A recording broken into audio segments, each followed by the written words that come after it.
Namaskar a todos. Estamos en la clase de Proud de hoy jueves y nos vamos a un capítulo, el libro Más allá del capitalismo. Está basado en la Proud de la filosofía de Anandamurti, Prabharanjan Sarkar. Y lleva como título Nuestra cultura es nuestra fuerza, la identidad cultural y educación. Bueno, en palabras de Sarkar, las unidades socioeconómicas de Proud, ustedes saben cuáles son, no solo tendrán que satisfacer las necesidades sociales y económicas de la población, sino también sus aspiraciones culturales.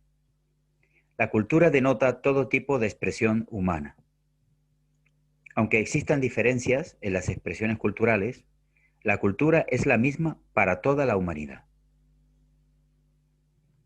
El medio mejor para comunicar las expresiones humanas es a través de la lengua materna, por ser la más natural. Si se reprime la expresión natural de las personas a través de su lengua materna, esto creará complejos de inferioridad en sus mentes y fomentará una mentalidad derrotista que finalmente facilitará su explotación psicoeconómica. Así que ninguna lengua materna se debería suprimir.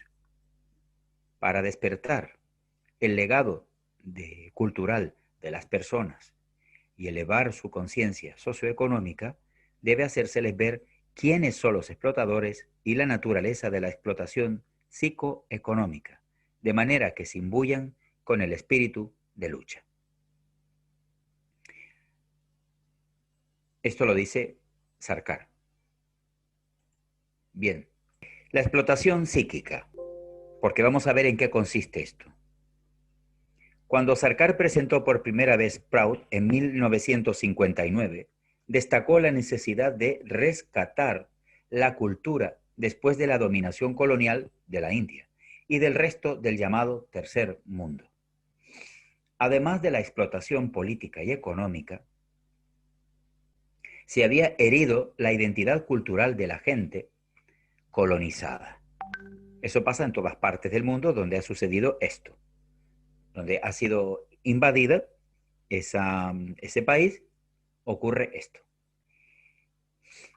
Él mencionó la necesidad de recuperar las tradiciones locales, su saber, su memoria y su identidad.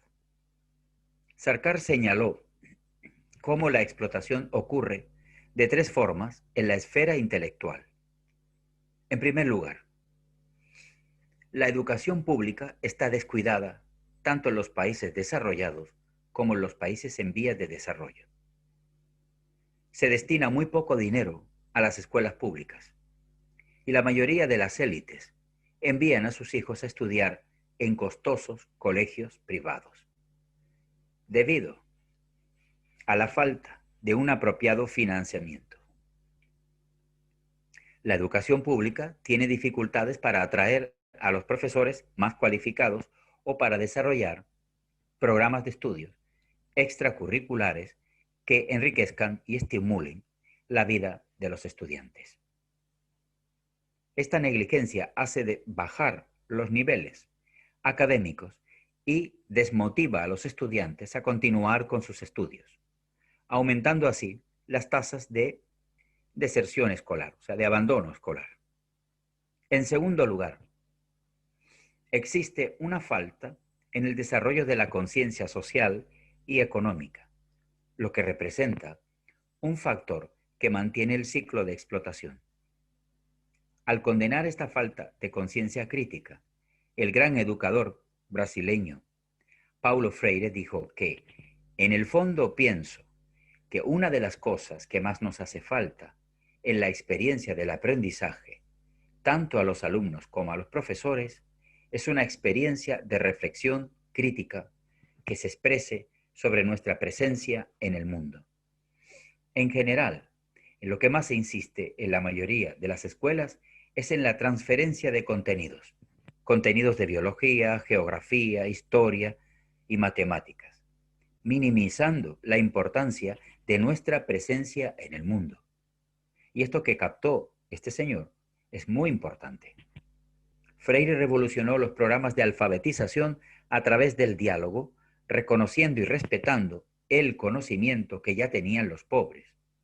Él los animó a preguntarse las razones de su pobreza, promoviendo un proceso de concientización.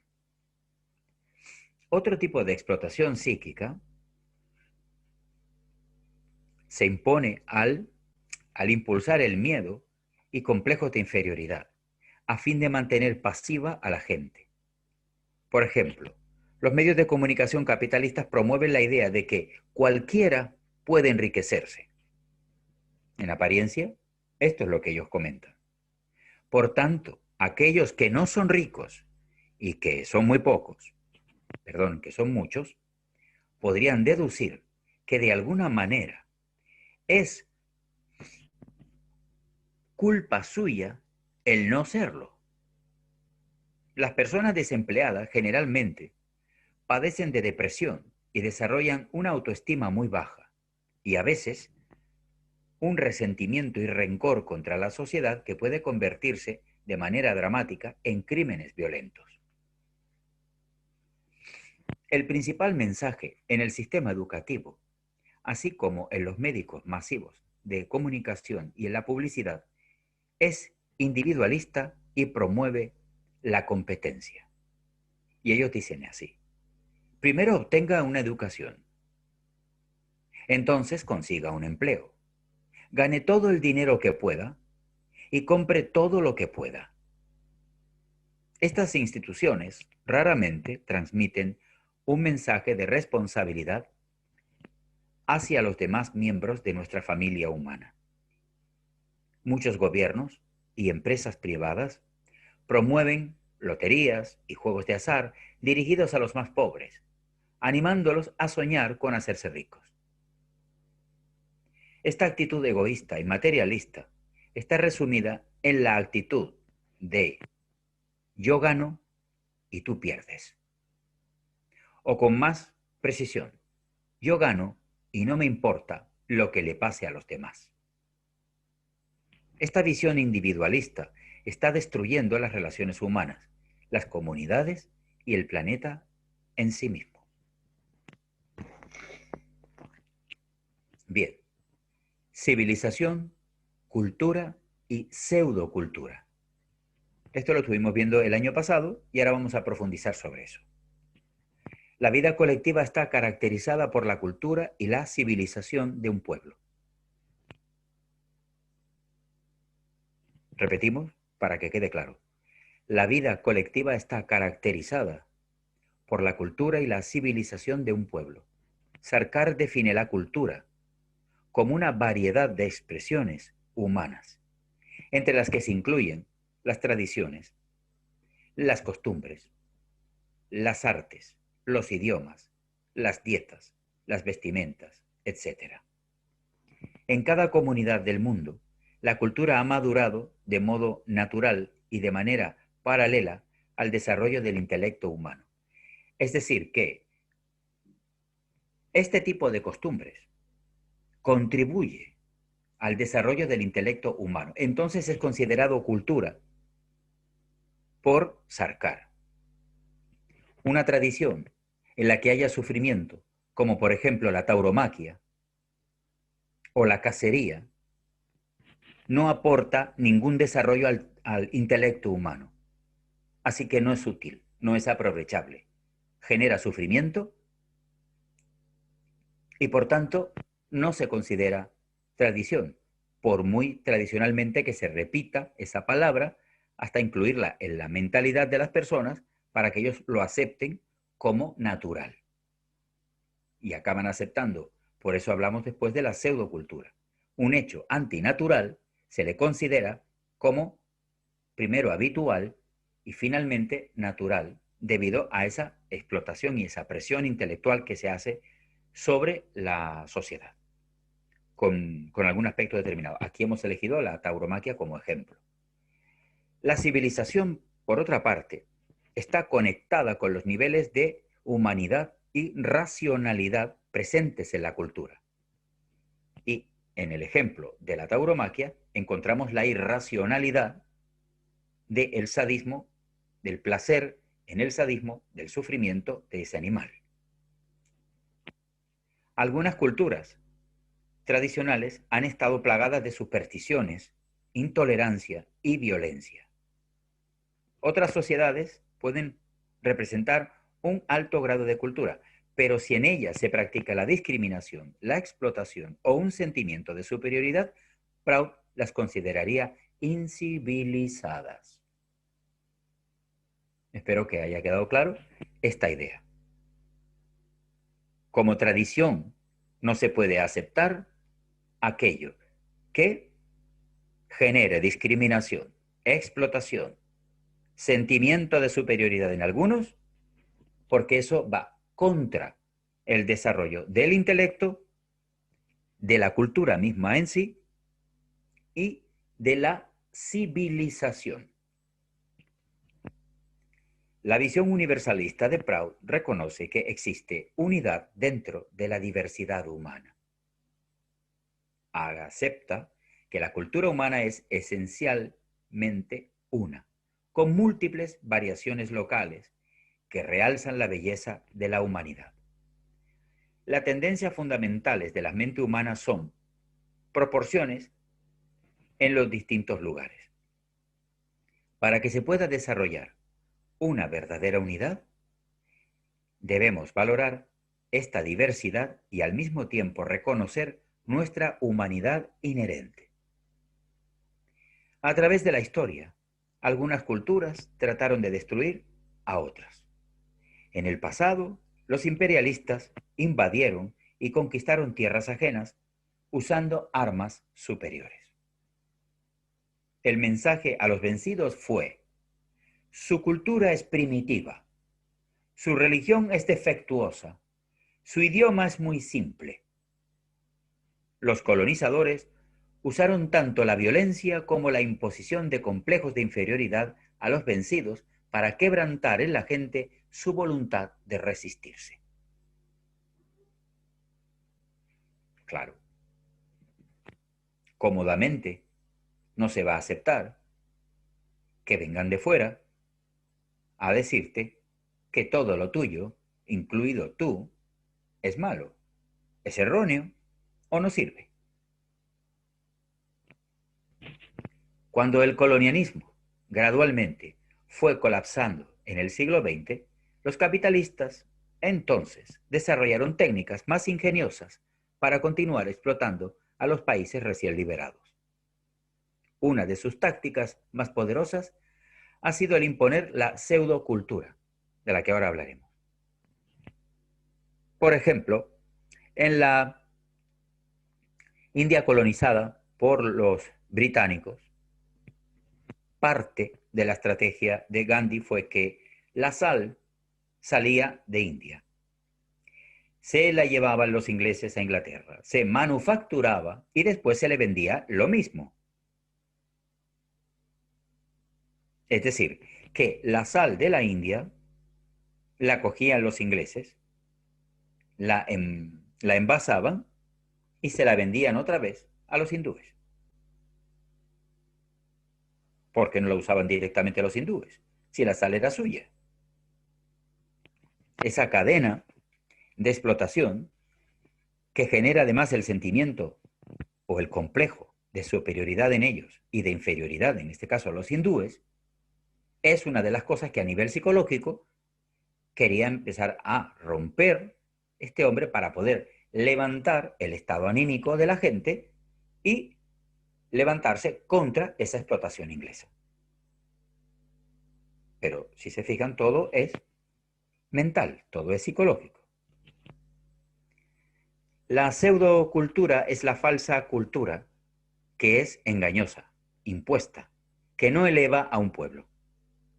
La pseudocultura se refiere a las ideas y productos que paralizan la perspectiva colectiva de un pueblo y lo preparan para la explotación económica. Ellos ofrecen hacerle la vida más placentera de lo que su propia cultura le ofrece, pero en realidad debilita la voluntad del pueblo. La ampliamente extendida cultura del consumo, con su atracción por los placeres materiales, finalmente tiene un efecto que debilita psicológica y espiritualmente. Además, baja la resistencia de aquellos que tratan de mantener su herencia cultural. ¿Comprende? Afecta así. La mayoría de los programas de televisión transmitidos en el mundo promueven una pseudocultura materialista hecha en Estados Unidos. El fuerte impacto que esto causa en los pueblos de los distintos países se demostró en una reciente investigación de la Universidad de Filipinas, llevado a cabo por la profesora María Doronilla. Ella entrevistó a centenares de estudiantes filipinos de diversas escuelas primarias. Una de las preguntas que le formuló fue: ¿de qué nacionalidad te gustaría ser? De Estados Unidos, respondió la mayoría, mientras que otros preferirían ser japoneses o europeos. Menos del 15% respondió que querían ser filipinos. Esto es trágico. Que prefiera ser de otro lugar. Esto, en el plano psicológico, tiene un efecto dañino sobre la personalidad. Los anuncios publicitarios proyectan un estilo de vida que aparentemente es más placentero de lo que es la vida real. Dicha publicidad hace que la gente quiera ser rica y blanca para gozar de ropa glamurosa, automóviles y mansiones que todos aparentemente tienen, según lo que muestran las películas y las series de Hollywood. Por ejemplo, títulos como la caída de los dioses. ¿Mm?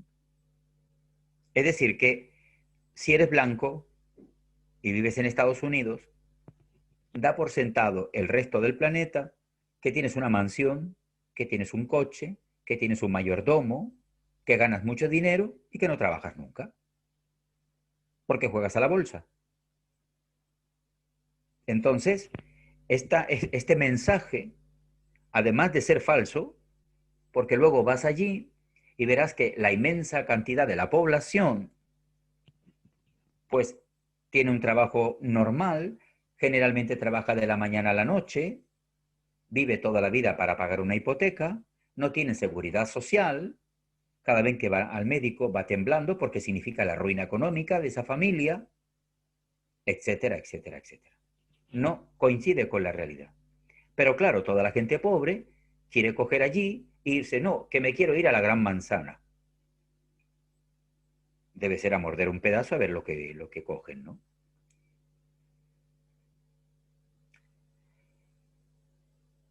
Así que la mayoría de los niños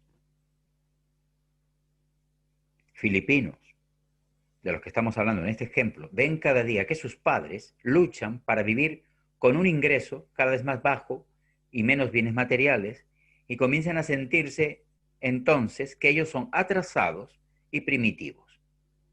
Si los niños quieren ser alguien distinto, significa que no quieren ser ellos mismos. Incluso los niños más pequeños comienzan a desarrollar complejos de inferioridad y una imagen muy pobre de sí mismos por causa de esta pseudocultura. Los medios de comunicación controlados por las corporaciones promueven continuamente en las personas el deseo de enriquecerse rápidamente. No transmiten obras de teatro, música o noticias revolucionarias. La pseudocultura paraliza a la gente y resquebraja su voluntad para resistir a la explotación. Por ejemplo, un productor de cine, esto lo sé yo muy bien porque me dedico al mundo del teatro y la farándula. Un productor, no un director de cine, un productor se fija en una determinada persona, puede ser familia, alguien que le guste, o simplemente un desconocido en el que él se fija. Y entonces él, como tiene dinero, habla con los bancos y con unos cuantos contactos. Y entonces dice, quiero que esta persona se convierta en estrella mundial para todo el mundo. Entonces se genera una serie de guiones de campaña publicitaria y de un estilo de vida que cambiándole la imagen, etcétera, y entonces ellos la presentan al mundo como que ha nacido una estrella, aunque no tenga talento, pero con una campaña económica detrás, con una cantante cantando detrás de una cortina a escondidas, y ella solamente hace mímica y mueve la boca, etcétera. Entonces ha nacido una estrella, aunque sea falsa. Esto es una manipulación que hace la industria cuando quiere potenciar a una determinada persona que le interesa a un productor o a una personalidad eh, económicamente potente. Crea un ídolo de barro, y a eso nos estamos refiriendo, que es la pseudocultura. Después hay mucha gente talentosa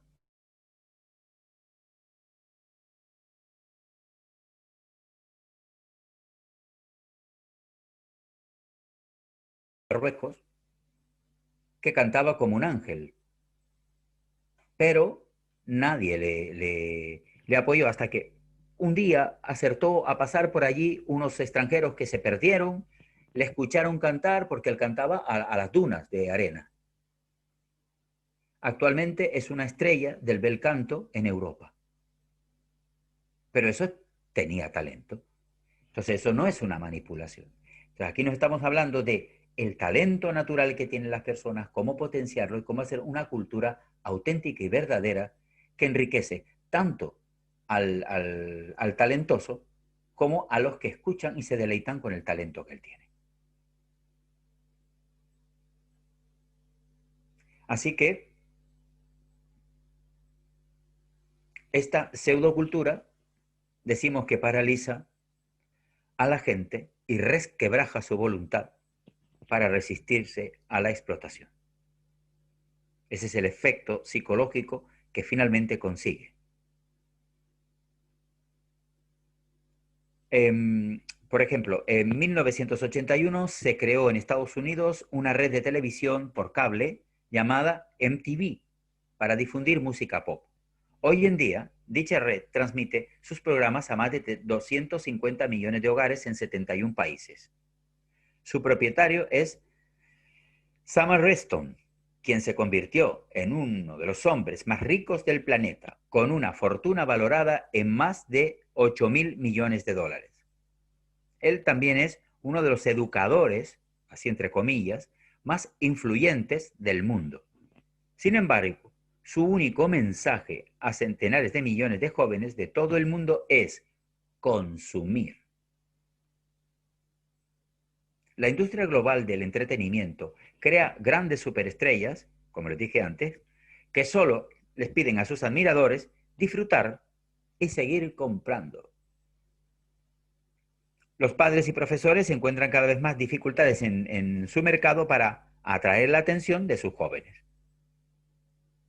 Porque eso es lo que ocurre después en ese lugar determinado que se ve influenciado por ese otro lugar de fuera con esa pseudocultura. En 1997 tenemos aquí otro ejemplo. Poco antes de su muerte, se entrevistó a Paulo Freire y le preguntaron por la invasión cultural, de la cual él había escrito en su famoso libro Pedagogía del Oprimido. Le mencioné que en Filipinas, India, Indonesia y otros países del sudeste asiático era claro que la pseudocultura norteamericana estaba siendo impuesta por los capitalistas sobre aquellas antiguas culturas, de modo que los estudiantes radicales y progresistas fueron capaces de movilizar una resistencia en contra de ello. Sin embargo, en Brasil había sido distinto. Las cadenas de televisión como Globo, la cuarta más grande del mundo, de propiedad de la familia de Roberto Marinho, producen pseudocultura brasileña de manera que el brasileño común no percibe esta forma sutil de dominio capitalista.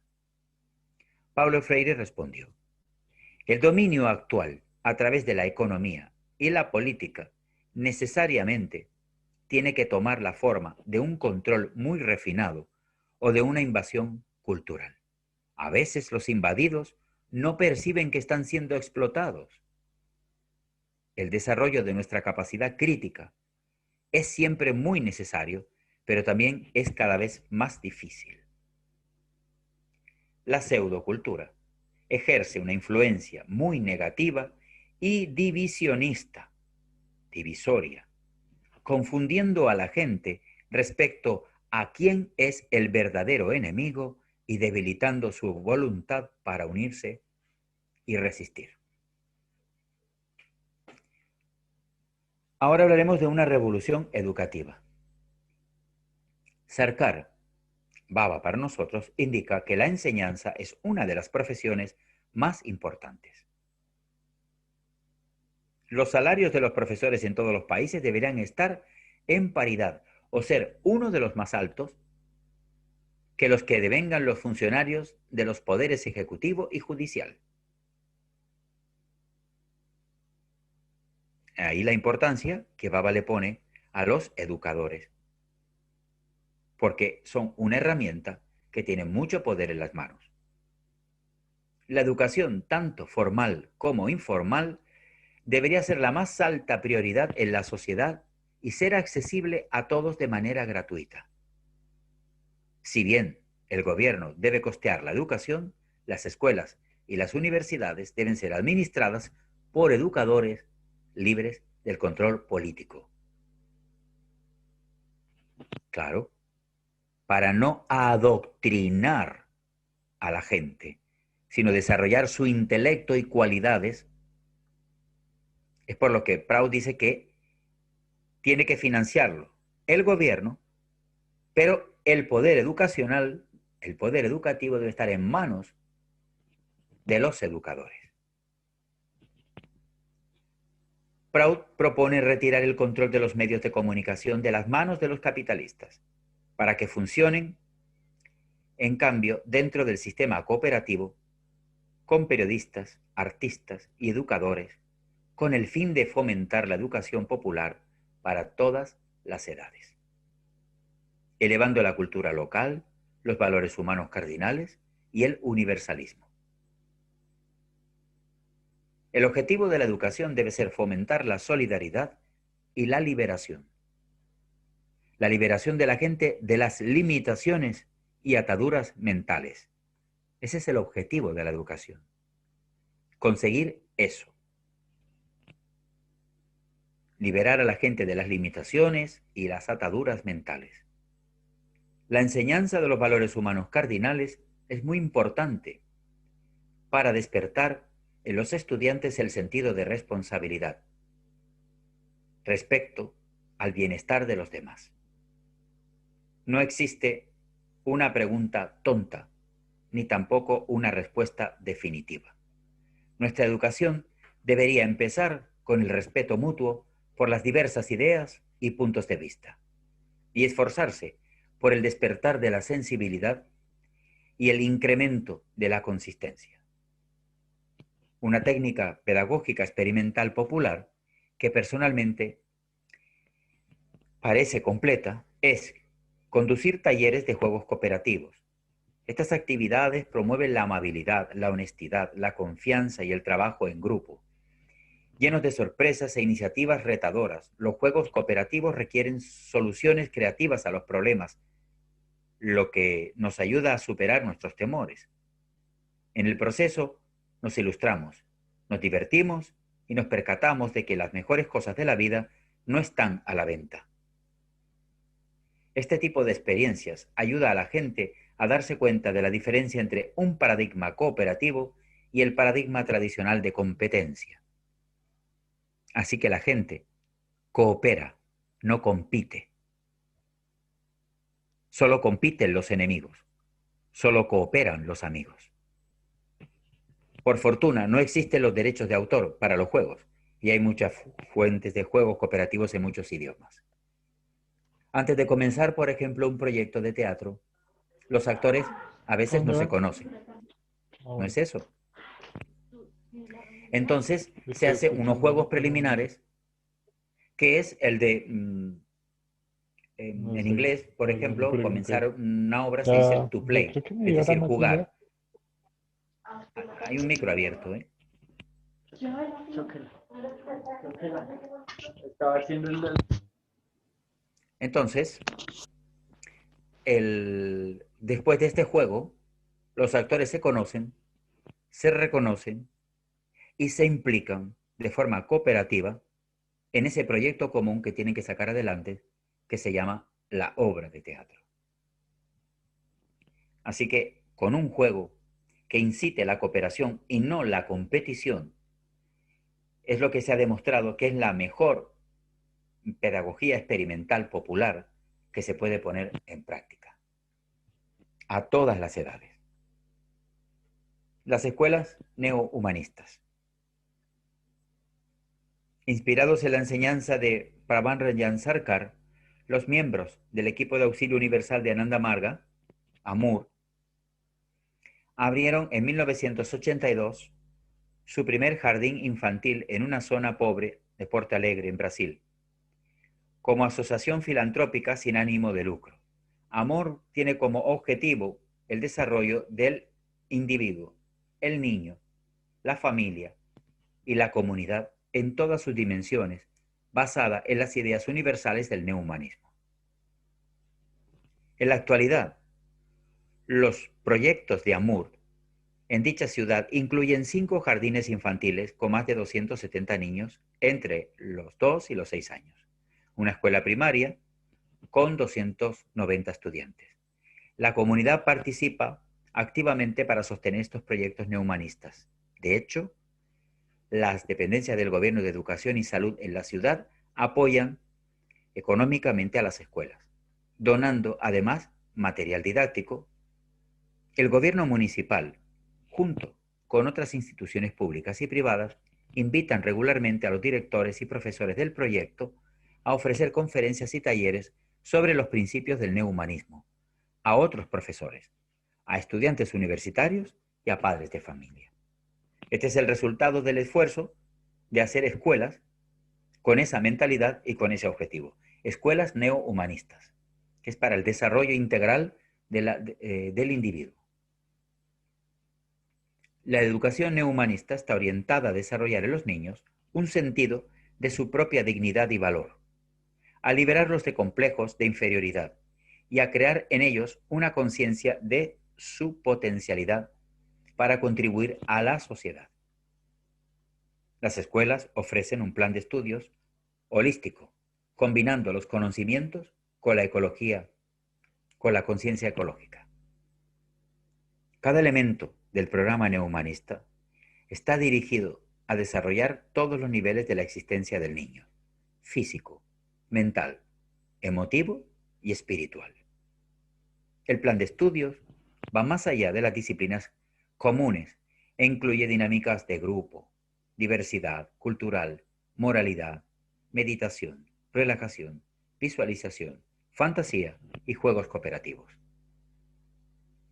A nivel mundial, la educación neohumanista se practica en una red de escuelas e institutos en alrededor de unos 50 países con más de 1000 preescolares, primarias, secundarias, universidades y casas de hogar, con el nombre de Gurukula.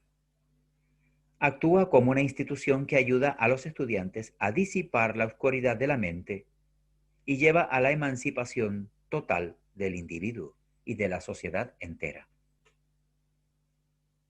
La red Gurukula está creando una cadena internacional de escuelas e institutos neohumanistas para acelerar el advenimiento de una sociedad en la que haya amor, paz, comprensión, justicia, inspiración y salud para todos los seres.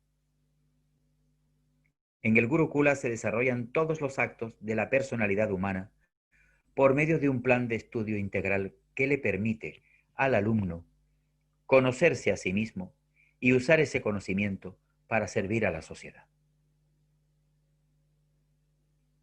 El currículum del Gurukula se centra en la aptitud intelectual, pero también abarca el desarrollo de la intuición, el sentido estético y la perspectiva ecológica. El principal recinto universitario está situado en Ananda Nagar, en el estado de Bengala Occidental, India, donde está en construcción un complejo educativo en un área que cubre unos 550 kilómetros cuadrados. Es decir, que el esfuerzo ya se está haciendo. Entre los institutos que funcionan actualmente se hallan los de estudios médicos, acupuntura, sánscrito, tantra, bellas artes y música, veterinaria, agricultura y el Instituto de Tecnología, una red global de centros para estudios neohumanistas que incluye centros educativos y de investigación, centros de conferencias, facultades y universidades, está comenzando en Carolina del Norte, en Estados Unidos, en Asheville, y en distintas partes del mundo, Suecia, Croacia. En estos lugares se ofrecen cursos para adultos sobre temas relacionados con comunidades autosuficientes e integradas, prácticas de salud holística, arquitectura ecológica, biopsicología y estudios sobre el futuro. Además, Gurukula tiene una oferta muy especial de aprendizaje a distancia, en este caso, en este momento es en inglés, sobre educación humanista y profesores de educación preescolar a través de Internet. Aunque en España, Didi Ananda Harimaya tiene también clases de aprendizaje sobre neuhumanismo, para poder conocer esta filosofía en la que está basada el tipo de educación que propone Proud para la sociedad. Hasta aquí hemos llegado y hemos visto lo que es la auténtica cultura, lo que es tradicionalmente correcto y lo que es la diferencia entre cultura y pseudocultura. Y cómo Ananda Marga, la organización hecha por Baba, cómo él ha ido poniendo en práctica toda esta filosofía para el beneficio de la sociedad y el desarrollo integral del ser humano. Llegamos a los idiomas locales y globales. Las personas expresan sus pensamientos y sentimientos a través del lenguaje. La mayoría se siente más a gusto cuando puede comunicarse claramente en su propia lengua materna, en lugar de hacerlo en otros idiomas aprendidos más tarde en la vida. Aquellos que fueron colonizados en el pasado y los inmigrantes, al ser forzados a hablar en un idioma que no es familiar, desarrollan a menudo timidez o complejos de inferioridad. En el caso de las Islas Canarias, en su momento, cuando la operación de la colonización, pues se impuso un castigo. Una serie de latigazos en una plaza pública si tú hablabas guanche. Entonces lo hablaba en secreto la gente, para no sufrir el tormento de los latigazos, perdón. Entonces, todo eso es el pasado, pero condicionó la mentalidad de la gente de las islas. Porque ese idioma se fue perdiendo hasta el punto de quedar solamente palabras sueltas que cuesta actualmente crear frases, conjugar una conversación, ¿entiendes? Existen actualmente más de 6.800 idiomas hablados en todo el mundo. Entre el 50% al 90% corren peligro de desaparecer a finales del siglo XXI. Las razones son el escaso número de personas que hablan más de una o dos lenguas, la adopción de un idioma predominante como pueda ser el ruso o el chino, y las leyes que prohíben lenguas diferentes a la oficial. Que esto también ocurre. Por ley, pues hay prohibiciones de este tipo.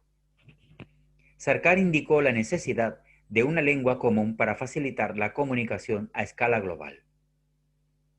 Por razones históricas, el inglés es el idioma que más se presta para eso actualmente, por ser el idioma más extensamente hablado.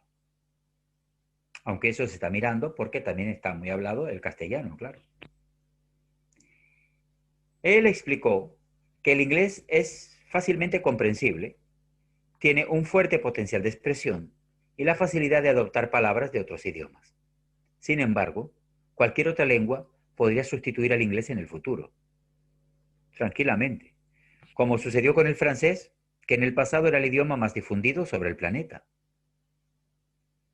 En países grandes donde se hablan varios idiomas y dialectos, los idiomas nacionales sirven para unir a la población, tales como el suajili en los países de África Oriental y el portugués en Brasil. Más de la mitad de todas las lenguas habladas se concentran en apenas 8 países. Y estos son, en orden decreciente: Papua Nueva Guinea, Indonesia, Nigeria, India, México, Camerún, Australia y Brasil. A pesar de que muchas lenguas desaparecieron en el pasado, lo estremecedor es el ritmo alarmante con que están desapareciendo en la actualidad. Es decir, que se pone poca atención, poco interés en mantener los idiomas naturales. Sin embargo, hay historias de éxito. Por ejemplo, el hebreo fue una lengua muerta durante 2000 años, aunque fue respetado y preservado como la lengua sagrada del judaísmo. A principios del siglo XIX comenzó su renacimiento y ahora el hebreo lo hablan más de 7 millones de personas, la mayoría de ellas viviendo en Israel, donde es el idioma oficial. En 1983 se hizo una encuesta que estimaba que solamente 1.500 personas podían hablar el hawaiano, principalmente los adultos mayores. Sin embargo, las escuelas donde el hawaiano es el idioma de uso han incrementado a 8.000 el número de hablantes en ese estado, la mayoría entre la población menor de 30 años. El Wampanoag de los indígenas, Massachusetts es el primer idioma nativo de Norteamérica que ha revivido después de que su último hablante murió. Jesse Little Dorbach comenzó en 1993 el proyecto de reclamo de la lengua Wampanoag. A más de un siglo de distancia de que se dejara de hablar, compilando un diccionario de 10.000 palabras y gramática de la nación Wampanoag. El maorí, el bielorruso, el córnico, gramática de la nación y otras lenguas están siendo revitalizadas actualmente. Proud afirma que cada lengua debe gozar de los mismos derechos y el mismo reconocimiento. Se debe animar a todos a hablar y enriquecer el conocimiento de su lengua materna, así como de otras adicionales. Proud sostiene que la lengua local se debería enseñar en las escuelas y emplear en los lugares de trabajo, como también en las oficinas públicas de todas las comunidades. Esto estimularía el pleno empleo de la población local y le conferiría un sentido de orgullo comunitario. Todas las escuelas deberían enseñar además la lengua común o lengua franca y el alfabeto romano que se usa en español, para que los estudiantes desarrollen el sentimiento de que son ciudadanos del mundo, capaces de comunicarse con cualquier otro ciudadano del mundo.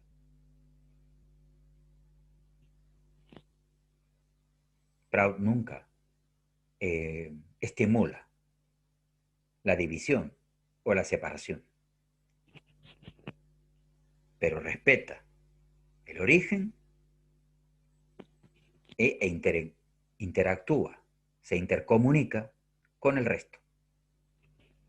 La estrategia en los momentos populares, el Shamash aquí por ejemplo, la estrategia de Baba de Sarkar para terminar con la explotación capitalista se centra en la creación de movimientos populares revolucionarios contra la explotación económica. Él le dio el nombre de Shamash a este tipo de movimiento, un término sánscrito que significa sociedad, o más literalmente, un grupo de personas que trabajan juntas con el objetivo común del desarrollo integral. Los prautistas también usan este término para indicar una región con autosuficiencia económica, constituida sobre las bases de sus problemas sociales y económicos, potencialidades geográficas, lenguaje y legado cultural comunes. Un shamás es una comunidad socioeconómica con una resonancia y cohesión cultural natural. Los movimientos shamás, dirigidos por líderes morales, luchan por establecer la democracia económica. Son movimientos sociales, económicos y culturales cuyo objetivo es el bienestar integral del pueblo. Prout concede una enorme importancia a las expresiones culturales e indígenas. Bien, prácticamente todos los movimientos revolucionarios de la historia que lograron el éxito tuvieron un componente cultural. La música, el arte, el teatro y la literatura pueden avivar el espíritu de lucha y sacrificio por el bienestar de un país o región. Existen actualmente muchos movimientos populares que luchan por la independencia regional económica y cultural, como el de Liberemos el Tíbet, el levantamiento zapatista de Chiapas en México, el movimiento republicano en Irlanda del Norte, la independencia de Escocia, el nacionalismo galés, los kurdos en Turquía, Siria e Irak, los tamiles en Sri Lanka, los separatistas vascos en España y muchos otros. Si estos movimientos estuvieran impregnados con valores humanos cardinales, podrían beneficiar a todos. Y no ser, quiere decir, una fuente de problemas. Bien. Durante el dominio del Imperio Británico, Bengala era la más grande y próspera región de la India. Poseía una antiquísima cultura espiritual y un lenguaje enraizado en el sánscrito, que hoy es la lengua materna en más de 270 millones de personas. Con la estrategia de dividir para gobernar, los británicos dividieron Bengala en varios estados, y cuando en 1947 India logró la independencia, se dividió entonces Bengala para formar Pakistán Oriental, que posteriormente se convertiría en Bangladesh. En la actualidad, esta es una de las regiones más explotadas del sur de Asia. En el estado de Bengala Occidental, las tres industrias más importantes, la del té, carbón y yute, están monopolizados por personas que no son bengalíes y que trajeron 60% de los trabajadores desde otros estados. En 1968 los prautistas formaron el movimiento Shamash llamado Amra Bengali, que significa Somos Bengalíes. Su periódico, Nutum Prithvi, la Tierra Nueva, significa, con sede en Calcuta, ha publicado desde entonces hasta la actualidad. El movimiento ya se ha convertido en partido político en el estado de Bengala Occidental, así como en otros estados con amplia población bengalí: Tripura, Bihar, Orissa, Assam y Jharkhand. Su plataforma política está basada en la unión de los estados y distritos que hablan bengalí para forzar el Gran Bengala, el Bengalistán. Terminar con el control foráneo de la economía, dar prioridad de empleo a los trabajadores locales y usar el bengalí como idioma oficial en todas las oficinas públicas. En Tripura, un pequeño estado en el extremo oriental de la India, Amra Bengali ha organizado manifestaciones de protesta de hasta 100.000 personas contra la violencia por motivos políticos dirigida contra los bengalíes. En Assam, la organización ha protestado por la minería destructiva.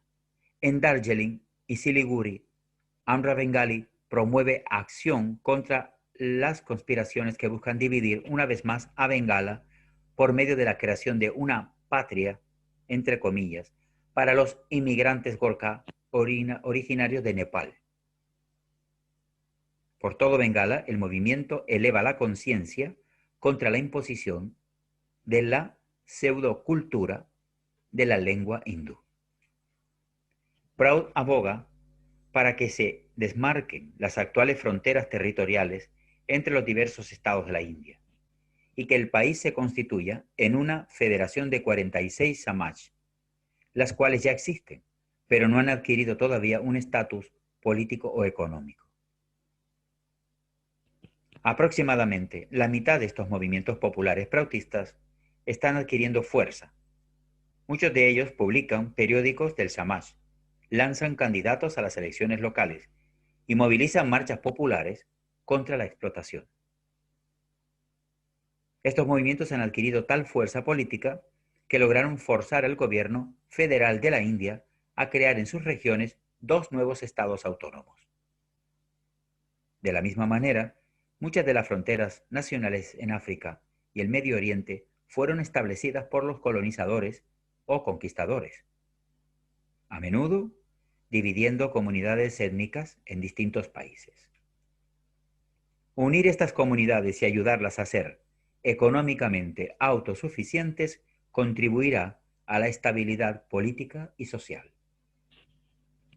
En las Filipinas están activos 9 grandes movimientos regionales Shamash, cada uno con su propia lengua y bandera.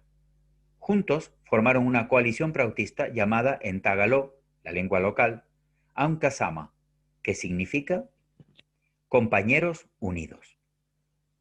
Con 5.000 activistas y 200 líderes prautistas que adoptaron el lema «Nuestra cultura es nuestra fuerza», comprendida por 18 organizaciones y muchas más asociaciones afiliadas, iniciaron una campaña para cambiar el nombre colonial de Filipinas, que significa la tierra del rey Felipe de España, a su nombre sánscrito original, Maharlika, que quiere decir pequeño en tamaño, pero grande en espíritu.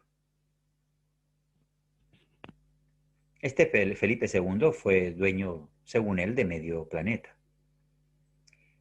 El trabajo de Angkasama incluye la promoción de la cultura y las lenguas nativas, la creación de cooperativas, alentar la solidaridad entre los filipinos y la lucha contra la pseudocultura y la explotación psicoeconómica. Su programa de campamentos de entrenamiento para liderazgo y capacitación de la juventud recluta a grandes cantidades de jóvenes para unirse y participar en la lucha para la liberación de Maharlika. Ellos organizan campañas de reforestación y limpieza de ríos, seminarios de concientización, proyectos de servicio social y de auxilio en desastres naturales. Ellos promueven la agricultura sostenible, orgánica, a lo largo del país. Con otras organizaciones progresivas, Angkasama defendió a las personas indígenas con éxito y forzaron al gobierno a revocar la orden ejecutiva presidencial número 364, que mermaba sus tierras ancestrales y su futuro. La Asociación de los Escritores y Artistas de Maharlika organiza fiestas, conciertos y grabaciones de artistas progresistas cantando en sus lenguas maternas. Sus talleres de sensibilidad de género y sus protestas contra la pornografía y la industria del sexo han ayudado a despertar la conciencia popular contra la explotación de la mujer. Sarkar nunca defendió el provincialismo o el nacionalismo dogmático. Más bien, vio los movimientos Shamash como una forma de movilizar a las masas en torno a una causa sentimental común, pero manteniendo al mismo tiempo una visión universalista. A través de su vida, Sarkar alentó los matrimonios interculturales e interraciales y el aprendizaje de varias lenguas para trascender las barreras culturales y unir a los pueblos. Hasta aquí tenemos la clase de hoy. Si hay algún comentario sobre lo que hemos leído.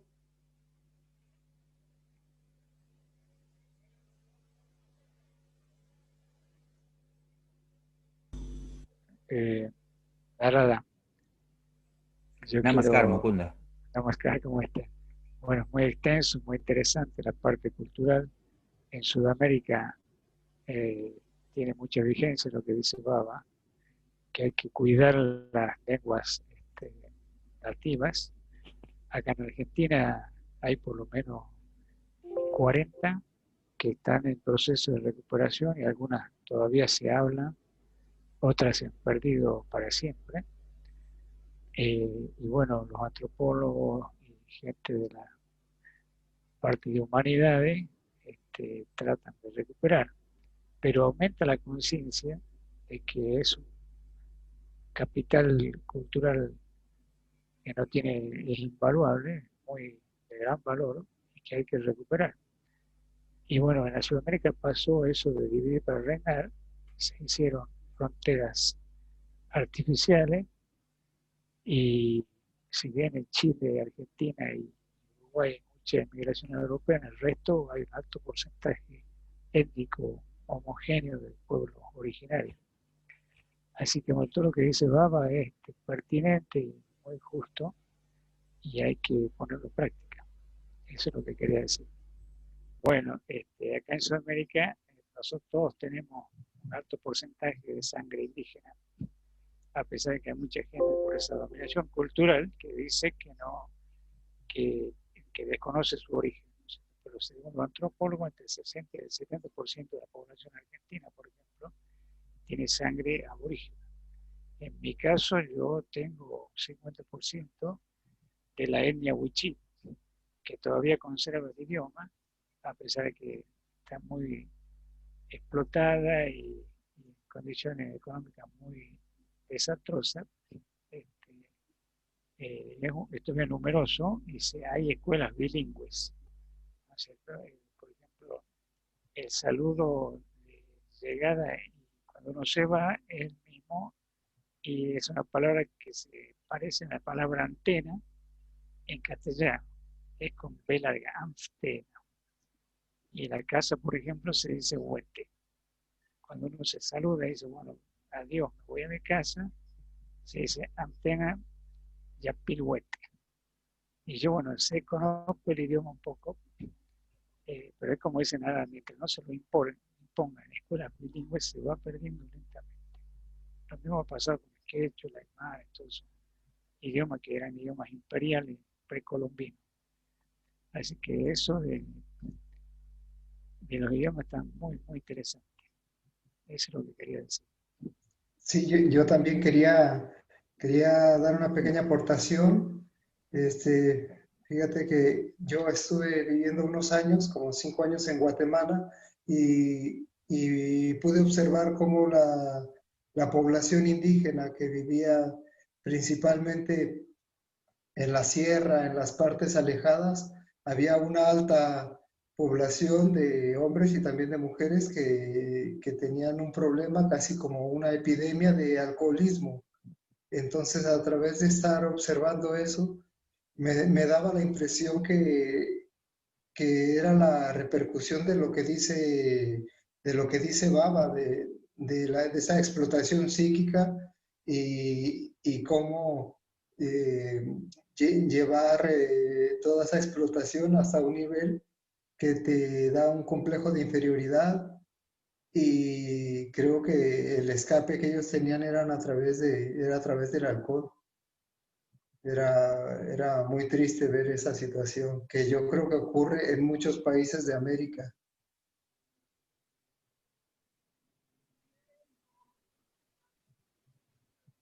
Namaskar, yo quisiera agregar también, ¿no? Que en esa parte de la explotación psíquica y la manipulación de los medios que tanto se ha influenciado que hasta ha llegado a la historia, ¿no? Y no ha llegado a desentrañarse. Por ejemplo, acá en Latinoamérica, en Perú, hace una semana, 2 semanas, vino el Smithsonian y se llevó un opar de hace mucho tiempo, creo que de hace 200.000 años.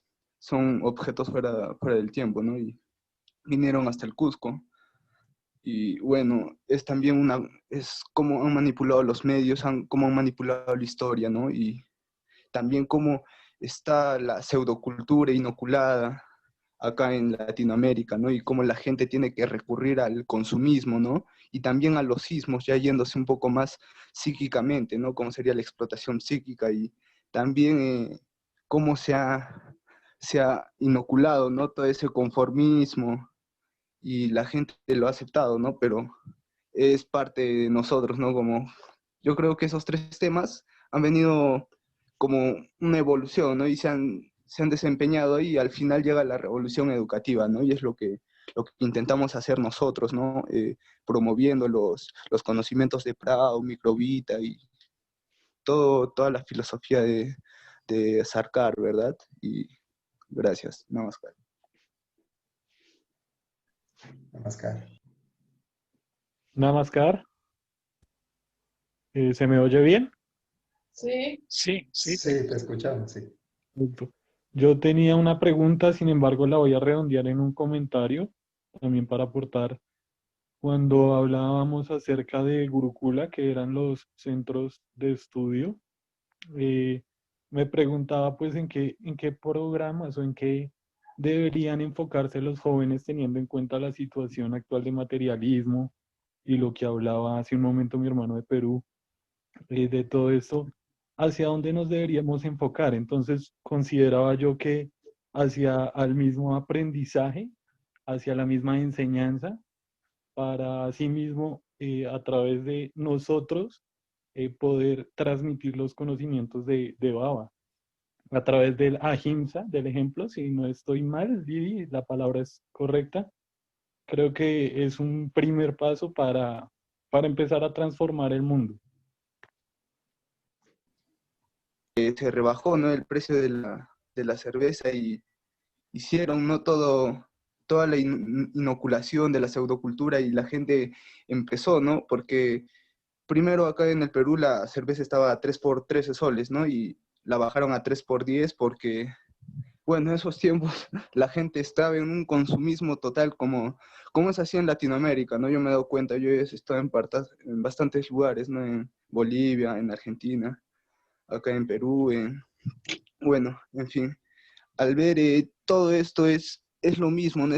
La gente tiene una tendencia a hacer lo mismo, ¿no? Y este es un proceso también, ¿no? Como inoculan la pseudocultura, cómo quieren que la gente tenga una tendencia hacia ello mismo, ¿no? Acá también se ve un poco más de pseudocultura, como lo decía el hermano, ¿no? En la tauromaquia. La tauromaquia que ha sido practicado no solo ha sido practicado en bastantes lugares y sigue siendo practicado, ¿no? Que llega a ser la expresión del geosentimiento mismo, ¿no? Y eso es lo que no debemos buscar como siempre hemos buscado nosotros, basados en la filosofía de Sarkar y en nuestra filosofía misma, en nuestra tendencia misma, porque es nuestra naturaleza y es de la naturaleza que nos han querido, la cual nos han querido quitar, ¿no? Y es nuestro destino a educar a los demás y seguir aprendiendo, seguir difundiendo y seguir hablando, conociendo. Y la finalidad, como dice acá, no debe ser liberar al individuo, liberar de las ataduras y así obtener mayor conocimiento, mayor experiencia y mayor desenvolvimiento. Namaskar. Muchas gracias. Namaskar. Muchas gracias. Muchas Sí, gracias. gracias. Namaskar, muchas gracias. Sí, quería decir que en el mismo sentido de lo que estás diciendo, la manipulación de la industria para crear ídolos, también en este caso productos de consumo. Lo mismo pasa con el arte, además del ejemplo que nos daba Narada, con estrellas de cine o de teatro, también ocurre incluso con pintores, con músicos. Que Sí. hay un poder detrás que nos quieren vender y que consumamos esos productos. Esa era una opinión solamente. Gracias. Muy bien. Bueno, pues hasta aquí hemos visto, ya me recuperé de la caída, que esta vez fue grande. Y bueno, que sí, que eso está ocurriendo en el mundo y es cuando la gente dice, no, yo soy diseñador gráfico, y entonces acaba, claro, trabajando para una embotelladora de whisky porque es la única que tiene dinero para pagar, porque, claro, el vicio engancha a la gente y entonces ellos obtienen eh, lo que una persona gana en un trabajo de un mes, se lo gasta después en la cantina. Con lo cual, el vendedor del alcohol, ese es el que después paga al diseñador gráfico para que le haga o la página web o la publicidad. ¿Entiendes? Para que sigan consumiendo más alcohol. el abuso y el mal uso está ahí. El defecto humano también está ahí, por falta de desarrollo. Pero bueno, tenemos estas herramientas y que va abriendo nuestra mente, igual que la nuestra se abre, también se abre la del resto de los seres humanos. ¿Ok? Lo que hay que luchar en las medidas de las posibilidades de cada cual es que hacer creer a los niños que ciertas cosas que se le hacen incluso a sus mascotas son normales, no son tradición. Y que el resto de los partidos políticos se burle porque ha habido un grupo de personas que han constituido un partido animalista contra la explotación y el abuso de los animales, no merece la burla, sino el respeto, ya que ellos son los únicos que se ocupan del reino animal. ¿Comprende? Es decir, que hay una falta de conciencia, hay una falta de respeto muy grande, incluso en los que se llaman pseudointelectuales. Claro que hay grandes escritores y claro que hay pedantes también que escriben. ¿Sí? Se conocen el idioma y conocen el arte de escribir y después lo ponen al servicio de lo que sea. Yo mañana puedo escribir un gran libro, pero si necesito hacer caja, entonces hago una copia de un guión o de una novela y hago una de Stephen King. Y bueno, me invento ahí que llegó, le hizo 400 puñaladas, que la hicieron pedazos, después se la fueron comiendo una a una. Y entonces, cuanto yo más use la verborrea por escrito, pues bueno, a una novela que en vez de 300 páginas, 5.000. Y como todo ser humano, haga lo que haga, tiene su público, va a haber gente que me compra la novela, por muy encarnizada que sea y por muy sádicamente que esté escrita. Pero yo sé que si hago eso, no, estoy contribuyendo a la pseudocultura. Y otra cosa es que yo cuente una historia en un lenguaje determinado, pero que detrás contenga una moraleja. Así es como yo personalmente procuro escribir cuando escribo teatro. Incluso aunque sea en clave de comedia o en clave de tragedia, aunque sea disparatado y teatro de lo absurdo, tiene que contener alguna moraleja, alguna enseñanza. Algo tienes que decirle importante para que el público lo capte y aprenda esa noche, aunque sea desde el escenario, algo para su vida. ¿Entiende? Así que, bueno, pues con la clase de hoy hemos acabado y ya nos veremos el próximo jueves. Sí, muchas gracias, Marada. Gracias a todos.